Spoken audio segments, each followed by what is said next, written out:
जय Hind friends and good morning. Welcome to my YouTube channel Jai Baba Govind teaching centre. मैं H Saini आज आप लोग के लिए दूसरा क्लास लेकर के आया हूँ, जिसमें मैं पहले क्लास में मैंने बता दिया था। हम लोग जो स्टार्ट कर किए थे साइंस किए थे। साइंस 3 भागों में बांट दिया गया। मुख्य रूप से भाई 2 भाग में था, बट मुख्य रूप से हम 3 भाग की बात करें, फिजिक्स, केमिस्ट्री और बायोलॉजी की। जिसमें हम लोग क्या स्टार्ट किए थे, फिजिक्स स्टार्ट किए थे, जिसमें मैंने बता दिया था कि जो फिजिक्स है उसमें से कुल हमें 6 चैप्टर पढ़ने थे।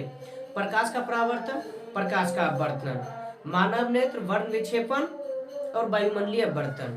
चौथा क्या था, विद्युत धारा, और पांचवा था विद्युत के चुंबकीय प्रभाव, और छठा ऊर्जा के स्रोत था। जिसमें हम आज पहला जो स्टार्ट करने वाले हैं, प्रकाश का परावर्तन यानी रिफ्लेक्शन ऑफ लाइट से हम लोग स्टार्ट करने वाले हैं। तो चलिए हम लोग स्टार्ट करते हैं आज अपनी पहली क्लास रिफ्लेक्शन ऑफ लाइट से।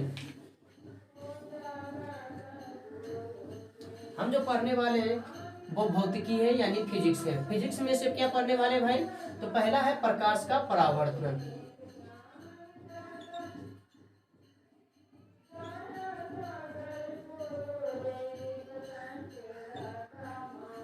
प्रकाश का परावर्तन यानी रिफ्लेक्शन ऑफ लाइट।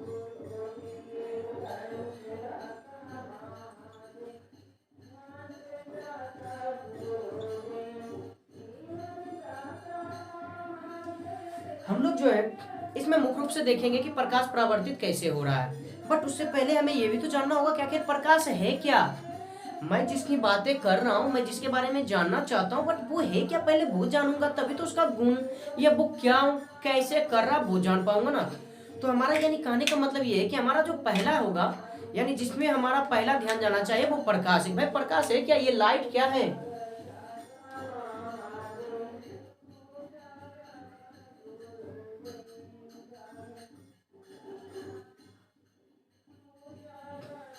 तो चलिए देखिए, मैं यहाँ पर ही केवल आपको समझाऊंगा, कोई भी परिभाषा डिफिनेशन मैं नहीं लिखाऊंगा, किंतु मैं बोल अवश्य दूंगा 1 से 2 बार, जिससे कि आप चाहो तो लिख सको। और अगर आप नहीं लिखे हो तो टेंशन मत लीजिए ना, मैं कह तो दिया हूँ JBG टीचिंग सेंटर के, या तो आप यूट्यूब चैनल पे चले जाओ जिसपे मैं वीडियो दे रहा हूँ, टेलीग्राम चैनल पे चले जाओ या व्हाट्सएप चैनल पे चले जाओ। टेलीग्राम चैनल और व्हाट्सएप चैनल पे मैं इसका PDF भाई डाल दूंगा, वहां से आप लेकर के लिख लेना ना, यहाँ समझ लेते हैं ना। तो बातें प्रकाश की हो रही है, तो आइए हम लोग देखते हैं प्रकाश के बारे में पहले जानते हैं। तो देखो भाई, प्रकाश है क्या, तो इससे आप मुझे देख रहे हो या आप आसपास के कोई भी वस्तु को देख पा रहे हो, तो वो सभी को देखने में हमारी महत्वपूर्ण भूमिका जो निभाती है वो प्रकाश ही है। तो आप कहोगे ऐसा कैसे सर, वो तो हमारी आंखें निभा रही। हाँ भाई, आपकी बातें सही है, आप अपनी आंखों से ही देख रहे हो, किंतु ये भी तो जान लो ना कि यही वो आंखें हैं जो अंधेरे होने पे किसी भी वस्तु को देख ही नहीं पाती है। क्यों भाई, आंख तो वही है ना, आंखें चेंज हुई नहीं है, फिर क्यों हम अंधेरे हो जाने के बाद कोई भी वस्तु को देख ही नहीं पाते हैं। तो भाई इसका सबसे बड़ा जो रीजन है ना वो ये है कि वहां प्रकाश है ही नहीं। यानी आंखें किसी वस्तु को देखने के लिए बहुत जरूरी है, हम भी मानते हैं, आप भी मानते हो, हर कोई मानता है।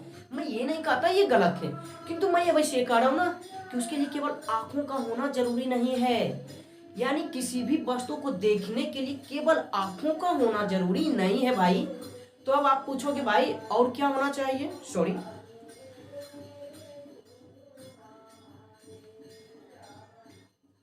तो अब आप कहोगे तो आंखों के अतिरिक्त और क्या होना चाहिए। तो भाई आंखों के अतिरिक्त ना उस वस्तु का भी होना जरूरी है जिसे मैं देख रहा हूं, यानी जिसे मैं देखना चाहता हूं, किंतु प्रकाश का होना अति आवश्यक है। यानी तीनों चीजें जरूरी है, हमारी आंखें भी जरूरी है, वो वस्तु भी जरूरी है, और साथ ही साथ प्रकाश भी जरूरी है। तो मानव नेत्र के बारे में तो मैंने कहा ही ना कि तीसरा चैप्टर में हम लोग जब देखेंगे, बट अभी हम जिसके बारे में बातें करें वो प्रकाश है। इससे तो आपको समझ में आ ही गया होगा कि इसका मतलब किसी भी चीजों को देखने के लिए प्रकाश का होना अति आवश्यक है। तो प्रश्न उठता है ये भाई कि क्या प्रकाश है क्या, क्या प्रकाश कोई पदार्थ है, प्रकाश कोई वस्तु है। तो नहीं भाई, नहीं, प्रकाश कोई पदार्थ, कोई वस्तु, कोई द्रव्य नहीं है। तो भाई प्रकाश है क्या, कुछ नहीं। सिंपल सी बातें समझो, प्रकाश क्या है? तो प्रकाश केवल कारक है, एक भौतिक कारक है। आप कहोगे ये कैसे? मैं तो आपका बातें नहीं मानूंगा। तुम मत मानो ना भाई, सुनो ना तब मानना, पहले सुन तो लो ना भाई। वस्तु क्या है? जिसका कुछ द्रव्यमान हो। जिसे मैं ये बोर्ड जो देख रहे हैं, जो आप बोर्ड ये देख रहे हो, जिस मोबाइल से आपका मैं वीडियो बना रहा हूँ, शूट कर रहा हूँ, आप जिस जो पेन उठाए हुए हाथों में, जो कॉपी पे रखे लिखने वाले हो, वो सभी वस्तु है, वो सभी पदार्थ है। क्यों भाई? इसका अर्थ क्या हुआ? इसका अर्थ ये हुआ ना कि आप जानते हो वस्तु क्या है? जिसका अपना कुछ ना कुछ द्रव्यमान हो, यानी जिसका कुछ वजन हो। दूसरा क्या है भाई? जो रुकावट पैदा करता हो, जो अवरोध उत्पन्न करता हो। तीसरा क्या भाई? जो कुछ जगह छेकता हो, यानी जिसका आयतन हो, तभी वो पदार्थ कहलाएंगे, तभी वो वस्तु कहलाएंगे। जैसे मैं इसकी बोर्ड की बात कर रहा हूँ भाई, इसको उठाने में कुछ ना कुछ तो बल लगाना पड़ेगा ना, यानी कुछ ना कुछ तो इसका द्रव्यमान है। मैं दूसरी बातें कर रहा हूँ भाई, ये बोर्ड जहाँ पे टंगा हुआ है, क्या यहाँ कुछ और वस्तु उस सेम वही जगह पे आ सकता है? नहीं भाई, नहीं आएगी। इसका मतलब है ये स्थान भी घेर रहा है। और तीसरी बात है, मैं इस बोर्ड से होकर जाना चाहूंगा, क्या चला जाऊंगा? नहीं भाई, ये जाने ही नहीं देगा। यानी ये अवरोध भी उत्पन्न कर रहा है। बट बातें प्रकाश की कर रहे हैं। तो मान लो ना कि आप मुझे मेरे वीडियो को देखने के लिए मोबाइल को देख रहे हो, तो आपकी आंखें और मोबाइल के बीच में क्या कोई है जो रोक रहा है? नहीं, कुछ भी नहीं।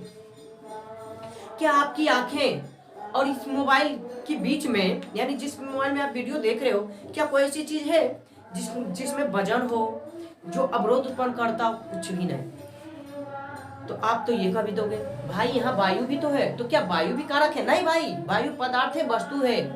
हो गई ना अंत वाली बातें। आप एक और कह रहे हो जो दिखाई नहीं दे रही है, वो हमारा प्रकाश है। बट दूसरी ओर मैं भी ये भी तो बातें करो कि हमारा वायु भी यहाँ है, बट वो भी दिखाई नहीं दे रहा, वो भी अवरोध उत्पन्न अभी नहीं कर। भाई अवरोध उत्पन्न करता है, अभी नहीं कर रहा है। कैसे? जब आपके विपरीत तेज हवाएं चलती है, तो आप दौड़ने की कोशिश जब एकदम तेजी से एकदम करते हो, तो क्या दौड़ पाते हो? नहीं भाई, नहीं दौड़ पाते हैं हम। इसका मतलब ये हुआ कि वहां अवरोध उत्पन्न हो रही है। भाई मैं ये कहना चाह रहा हूँ कि आप एक बैलून लो, आप कोई भी ट्रैक्टर साइकिल का ट्यूब लो, उसमें अब हवा भर दो, उसका पहले वजन कर लो, फिर हवा भर दो, फिर वजन करो, देखो कुछ ना कुछ मान बढ़ जाएगा, उसका कुछ ना कुछ द्रव्यमान, कुछ ना कुछ उसका वजन बढ़ जाएगा। इसका मतलब ये हुआ ना भाई, उसका द्रव्यमान भी है। दूसरा, वो देखो ना, जिस बैलून में आप भरे हो, जिस ट्यूब में भरे हो भाई, वो जगह छेक रहा है। पहले जिसमें जब हवा नहीं था और अब जब हवा आया तो अब ज्यादा जगह छेक रही है, यानी कि उसका कुछ ना कुछ आयतन भी है और वो अवरोध भी उत्पन्न करेगा भाई। आप एक बड़े ट्रैक्टर का उसमें ट्यूब रख दो, हवा भर के उससे जाओ, देखो चोट लग जाएगी, जाने को नहीं देगा, उसे तरफ के जाना होगा। इसका मतलब वो अवरोध भी उत्पन्न कर रहा है, तीनों शर्तों को वो पूरा कर रहा है वो। मेरा कहने का मतलब ये है भाई, बस अगर आप समझ पा रहे हो तो बस इतनी सी बातें समझो ना। ये बार बार खुल जाता क्यों है भाई? अगर आप मेरी बातें को समझ पा रहे हो तो देखो, मात्र 3 बातें समझो ना कि पदार्थ यानी कि सब्सटेंस होने के लिए मेरा 3 शर्तें होना जरूरी है। पहला क्या भाई? तो द्रव्यमान होना चाहिए। दूसरा मैंने क्या कहा? आयतन होना चाहिए। और तीसरा मैंने क्या कहा? अवरोध उत्पन्न करना चाहिए, यानी वो अवरोधी प्रवृत्ति के पदार्थ होने चाहिए, वस्तु अवरोधी होने चाहिए। भाई जिस हवा की आप बातें कर रहे हो ना, वो हवा को अगर मैं बैलून में भर करके वजन करूँ ना, तो उसका वजन भी पता चल जाएगा और साथ में वो जगह भी छेकेगा। बैलून छोटी सी होता है, तनी सा होता है, लेकिन जब हवा भर देते हैं तो इतना बड़ा हो जाता है, यानी जगह भी छेक रहा ना भाई। और तीसरा क्या है, वो बैलून अगर भारी भरकम हो तो उससे हम जा भी नहीं पाते हैं। जैसे एक आता है ना बच्चे को उदक उदकने वाला जो आता है ना, ऊपर चढ़ करके जिसमें हवा भर दिया जाता है और वो नीचे से सड़ता है, उस तरह पे। या बहुत सारे इस प्रकार की चीजें होती हैं, जिसमें रबर होता है, जो एप्पल बनाए जाते हैं बच्चों के खेलने वाले। या फुटबॉल की बातें कर लो ना भाई, फुटबॉल में जो हवा भरा जाता है, वॉलीबॉल में जो हवा भरा जाता है, वो सब क्या अवरोध नहीं करते हैं? करते हैं ना। तो उम्मीद करते हैं आपको समझ में। लेकिन अब प्रकाश की बातें कर रहे भाई, प्रकाश कुछ नहीं करता है। प्रकाश ना तो अवरोध करता है, ना उसका द्रव्यमान है, और ना ही प्रकाश का आयतन है। क्या कोई ऐसी वस्तु है जिसमें आप प्रकाश को रख करके उसका वजन कर सकते हो? नहीं भाई। कोई ऐसा चीज है जिसमें आप प्रकाश को रख लोगे और वो रखा जाएगा? नहीं है। इसका अर्थ प्रकाश पदार्थ नहीं है। क्या क्लियर हुआ आपकी ये बातें? दूसरा, प्रकाश हमें दिखाई नहीं देती है, वो अदृश्य होती है। अब आप ये कह दोगे ना, देखना एक बात ये समझ लेना है कि प्रकाश पे मैं इतना क्यों ज्यादा ध्यान दे रहा हूँ, क्योंकि आपके आने वाले 2 चैप्टर, प्रकाश का परावर्तन और प्रकाश का अपवर्तन, ये दोनों के दोनों प्रकाश से रिलेटेड है भाई। तो हर एक चीज हम जानेंगे प्रकाश के बारे में, इसलिए प्रकाश को जानना आवश्यक नहीं, अति आवश्यक है। तो देखो भाई, हम अगर बातें प्रकाश की कर रहे हैं तो प्रकाश क्या दिखाई नहीं देता।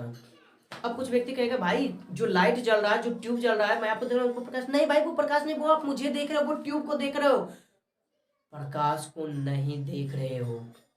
अब कुछ व्यक्ति ये कहेगा जब धूप उगता है और घर में या कहीं पे एक छिद्र होता है या फिर खिड़की होता है, वहां से हम आते हुए प्रकाश को, नहीं भाई, वहां आप धूलकण को देखते हो, वो प्रकाश नहीं है। यानी ये प्रकाश अदृश्य होता है, जो दूसरे वस्तु को दृश्यमान बनाता है। भाई अदृश्य मतलब जिसे देख नहीं सकते, दृश्यमान मतलब जिसे देख सकते हैं। तो प्रकाश स्वयं अदृश्य होता है, स्वयं दिखाई नहीं देता है भाई, लेकिन दूसरे वस्तु को देखने में सहायता करता है, यानी दूसरे वस्तु को दृश्यमान बनाता है। जैसे आप मुझे देख पा रहे हो ना, प्रकाश को नहीं देख पा रहे हो, बट मुझे देख पा रहे हो, किसकी मदद से? प्रकाश की मदद से। क्या समझ में नहीं आया है? नहीं आया तो आप ऐसे समझो ना भाई, ये एक मार्कर है, कोई, मुझे बहुत जरूरत है इस मार्कर की, बट मेरे पास उतना रुपया नहीं कि मैं इसे खरीद पाऊंगा। कोई व्यक्ति आया, देखा कि इसे बहुत जरूरत है इस मार्कर को, उसने पेमेंट किया और ये मुझे दिया। भाई वो व्यक्ति को मार्कर नहीं चाहिए, लेकिन वो दूसरे व्यक्ति को मार्कर दिलाने का काम किए हैं, यानी उन्होंने सहायता प्रदान की है। तो वो व्यक्ति जो हुआ ना, वही प्रकाश है, जो स्वयं दिखाई नहीं देता है, यानी जिसे मार्कर नहीं चाहिए थी, बट दूसरे वस्तु को दिलाया, यानी दूसरे वस्तु को देखने में मदद कर रहा है। जैसे जैसे ये देखो ना कि आपको कॉपी कलम चाहिए, क्या आपके पापा को चाहिए? नहीं चाहिए ना उन्हें, वो पैसा आपको देते हैं कॉपी कलम लेने के लिए। तो आपके पापा को कॉपी कलम नहीं चाहिए, आपके भैया को नहीं चाहिए थे, बट उन्होंने आपको दिलाए।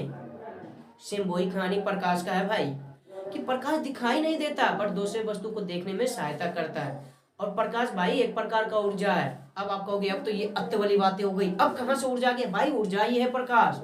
अगर ऊर्जा नहीं होता ना, तो आप ये सूर्य प्लेट की सहायता से बिजलियां अपने घरों में नहीं उत्पन्न कर सकते थे। सूर्य प्लेट की सहायता से जो आज भोजने बन रहे हैं, बहुत सारे प्लांट चल रहे हैं, वो नहीं चलता। इसका मतलब प्रकाश एक प्रकार का ऊर्जा है। तो उम्मीद करता हूँ भाई कि प्रकाश क्लियर हो गई होगी। तो आइए हम लोग देखते हैं प्रकाश यानी लाइट के बारे में। इसका अच्छा परिभाषा क्या लिखोगे? तो इस तरह से लिखना भाई, सटीक और बेस्ट रहेगा। प्रकाश वह भौतिक कारक है, फिर से सुनना, प्रकाश वह भौतिक कारक जो स्वयं अदृश्य होकर दूसरे वस्तुओं को दृश्यमान बनाता है, अर्थात देखने में सहायता प्रदान करता है। मैं क्या कर रहा हूं, फिर से सुनना, प्रकाश क्या है? तो वह भौतिक कारक जो स्वयं अदृश्य होकर दूसरे वस्तुओं को दृश्यमान बनाता है, अर्थात दूसरे वस्तुओं को देखने में सहायता प्रदान करता है, उसे हम प्रकाश कहते हैं। प्रकाश एक प्रकार का ऊर्जा है। प्रकाश जो है वो प्रायः यानी ज्यादातर जो है ना, कण के रूप में क्या करता है भाई? गति करता है। उम्मीद करते हैं यहां तक क्लियर हो चुकी होगी प्रकाश की बातें। तो एक बार फिर से मिला लीजिए, अगर आप लिखे हो तो, प्रकाश वह भौतिक कारक है जो स्वयं अदृश्य होकर दूसरे वस्तुओं को दृश्यमान बनाता है, अर्थात दूसरे वस्तुओं को देखने में सहायता प्रदान करता है। यह एक प्रकार का ऊर्जा है जो प्रायः कणों की भांति यानी कणों की तरह व्यवहार करता है। भाई मैंने प्रकाश में बता दिया था ना, ये अदृश्य होता है। ये क्या है? पहले भौतिक कारक है। प्रकाश कैसा है भाई? भौतिक कारक। दूसरा क्या भाई? अदृश्य होता है, अदृश्य, किंतु दूसरे वस्तुओं को क्या करता है? दृश्यमान बनाता है। दूसरे वस्तु को क्या करता है भाई? दृश्यमान बनाता है। साथ ही मैंने क्या कहा, ये एक प्रकार का क्या है? ऊर्जा है। और इसका ये किसके तरह व्यवहार करता है भाई? तो कणों की तरह। किसकी तरह? तो कणों की तरह व्यवहार करता है। ये मैंने बता दिया। यानी हम कह सकते हैं, पर अगर जो मान लीजिए मेरे पास कोई भी दिया है कि निम्नलिखित में कौन पदार्थ नहीं है? वायु यानी हवा, जल, पानी, सॉरी, हवा, जल, कांच, प्रकाश। तो भाई प्रकाश हो जाएगा। क्लियर हो ना? तो प्रकाश स्रोत मेरा क्या है? भौतिक कारक है और दिखाई नहीं देता है, प्रकाश ही है। दृश्यमान होता है, यानी सॉरी दृश्यमान होता नहीं बल्कि दूसरे वस्तुओं को दृश्यमान बनाता है, वो भी हमारा प्रकाश ही है। एक प्रकार की ऊर्जा है प्रकाश, और ये कणों की भांति क्या करता है? व्यवहार करता है।